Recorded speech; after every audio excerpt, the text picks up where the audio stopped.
नमस्कार साथियों, मैं एस्ट्रोलॉजर सुरेश कुमार धारीज।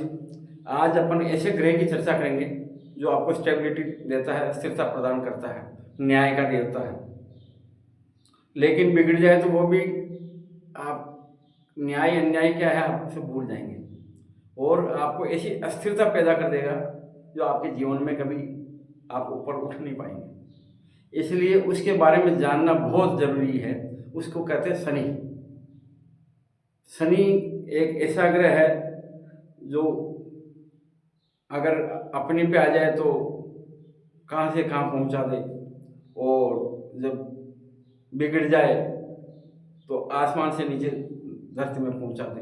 तो इसलिए ऐसे ग्रह की अपन चर्चा करेंगे।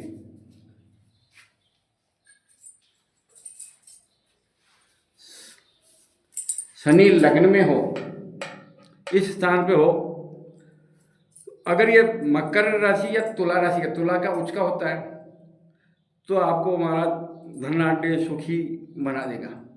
अगर ये अन्य राशियों में होगा यहीं पे, तो आपको दरिद्र बना देगा। इसलिए अब इसको द्वितीय भाव में ले लेते हैं अपन। द्वितीय भाव में होता है ये इस स्थान पे। द्वितीय भाव का आदमी उसका मुख्य कोई बीमारी होगी और कड़वी भाषा बोलने होगा। अगर ये यहाँ पे कुंभ राशि या तुला राशि का हो गया ना, तो ये काफ़ी धनाढ्य, क्योंकि धन के लिए भी देखा जाता है, तो काफ़ी पैसे वाला बना देगा, आपको काफ़ी धनवान बना देगा। अब तृतीय भाव में ले लेते हैं आप। ये तृतीय भाव हो गया।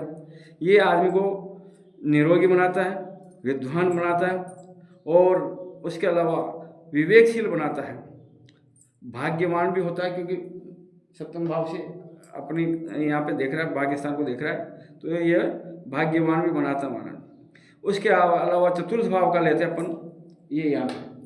तो ऐसे चतुर्थ भाव वाला बल से तो हीन हो जाएगा और उसका शरीर बिल्कुल कमज़ोर हो जाएगा। उसको शीघ्र गुस्सा आएगा ऐसे आदमी, तथा थोड़ा धूर्तता उसमें आ जाएगी और उसके अलावा वात पित्त युक्त हो जाएगा वहाँ। उसके अलावा थोड़ा उदासीन टाइप का महसूस करेगा। अब पंचम भाव का अपन लेते हैं, तो पंचम भाव में वो क्या है, घूमने वाला होगा, विद्वान होगा और उसके अलावा आलसी बना देता, उसको आलसी बना देता। छठे भाव का अपन लेते हैं, तो ये शत्रुहंता, क्योंकि छठे स्थान शत्रु के लिए माना गया है।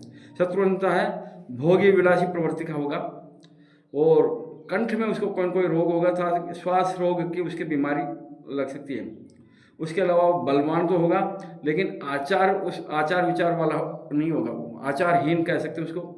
सातवें भाव का शनि, ये क्या होगा, उसको क्रोध अधिक आएगा और अधिकतर शादी विवाह होने में देरी करवाता है। ऐसा व्यक्ति क्या होता है कि धन कमाने में इतना पागल हो जाता है कि उसको शादी का कोई औचित्य नहीं रहता, उसको शादी के प्रति मोह एक तरह से ख़त्म से मान लो होएगी तो सही, लेकिन थोड़ा लेट होगी। उसे करीबन 35 साल के आसपास उसकी शादी का योग बनेगा हमारा। कामी प्रवृत्ति का होगा, आलसी होगा तथा विलासी प्रवृत्ति का होगा था।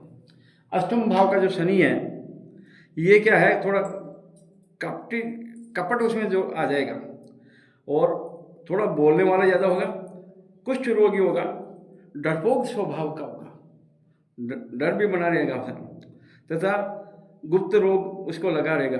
अब उसके बाद नववें भाव का जो भाग्यस्थान का स्वामी है, भाग्यस्थान है, तो भाग्यस्थान को उसको ले लेते हैं साहब। तो रोगी होगा और घूमने वाला, भ्रमणशील होगा और थोड़ा वाचाल किस्म का आदमी होगा। शरीर भी थोड़ा कमज़ोर रहेगा, धर्मात्मा भी होगा, क्योंकि शनि धर्म के प्रति बहुत कह सकते हैं उसको, इस मामले में अग्रणी रहता वो। और भ्रातृहीन, भाई उसके नगण्य के बराबर होंगे तो भी नगण्य के बराबर, तथा शत्रु नाशक होता। अब 10वें भाव का यहाँ का जो शनि है, 10वें भाव का वो उसको नेता बना देता, न्यायप्रिय बना देता और विद्वान बनाता, ज्योतिषी बनाता हमारा। और उसके अलावा महत्वाकांक्षी बहुत होता। ऐसे आदमी परिश्रमी होते हैं, भाग्यवान होते हैं, उदार चरित्र वाले होते हैं और उसके अलावा धनवान भी होते हैं हमारा।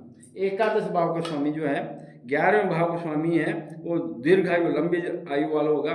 उसको गुस्सा बहुत आएगा उसके बाद योग अभ्यास करने वाला होगा और परिश्रम होगा, व्यवसाय करने वाला होगा और साथ ही साथ संतान से हीन होगा हमारा, और उसके कोई न कोई रोग लगा रहेगा।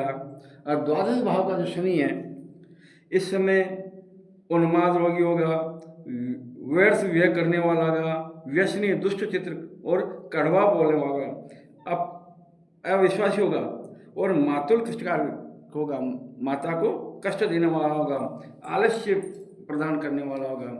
तो ये सब चीज़ें मैं आपको रेगुलर बता रहा हूँ, समझा रहा हूँ। आपकी समझ में आ रही है नहीं आ रही? अगर आपकी समझ में आ रही है ना तो आप कमेंट में जय गोपीनाथ लिख करके जरूर भेजिए। बोले गोपीनाथ भगवान की जय हो।